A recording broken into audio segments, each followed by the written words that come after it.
Puppies, kittens, bunnies, what's not to like? Hence Boston City Councilor Matt O'Malley's puppy mill bill, as he calls it. He announced the measure this morning at the MSPCA Angel Hospital in JP. The bill would ban all pet stores within city limits from selling dogs, cats, and rabbits that came from commercial breeders.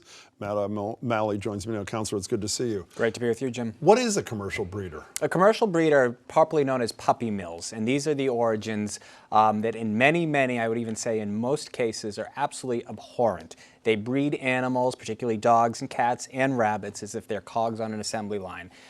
They very seldom meet the federal standards. These dogs don't have access to good veterinary care or sufficient access to water, exercise, food. They're brought to pet stores and sold, and often there can be enormous health risks. But you say they often don't meet federal standards. From what I read, the federal standards are pretty pathetic anyway, That right? is true. So even if they met them, that doesn't guarantee a healthy dog.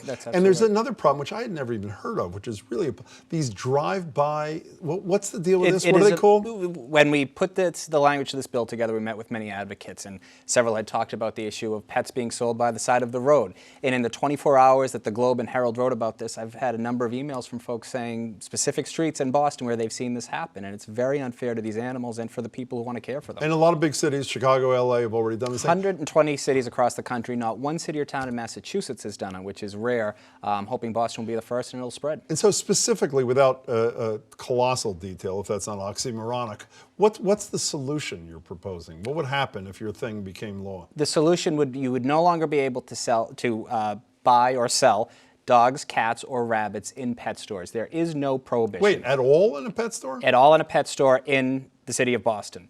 Now, the good news is that there aren't many pet stores that sell them the way there was 20 years ago or 30 years ago, where a pet store would be as common in a mall as a Au Bon Pain.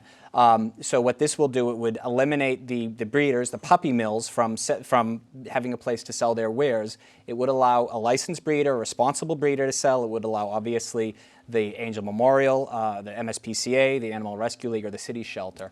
It's the humane thing to do, and it's the right thing to do. Well, even though you say there are not as many pet stores as there used to be, those that are there, essentially, this drives them out of business, Well, right? not necessarily. Why not? Because they can still sell birds or lizards or fish. So many of these pet stores, as we see in Boston, there's a great one in Jamaica Plain called Tails. There's one called Pet Cabaret in Rosendale. They don't sell any animals. They sell pet supplies, they sell pet food, they sell grooming products. That's the way it ought to be. We have so many animals that come from these puppy mills and are surrendered to a shelter that need good homes and have put thousands of dollars of medical care, that we need to find these dogs first. What took so long? You know, this is both a criticism of the public and an embrace.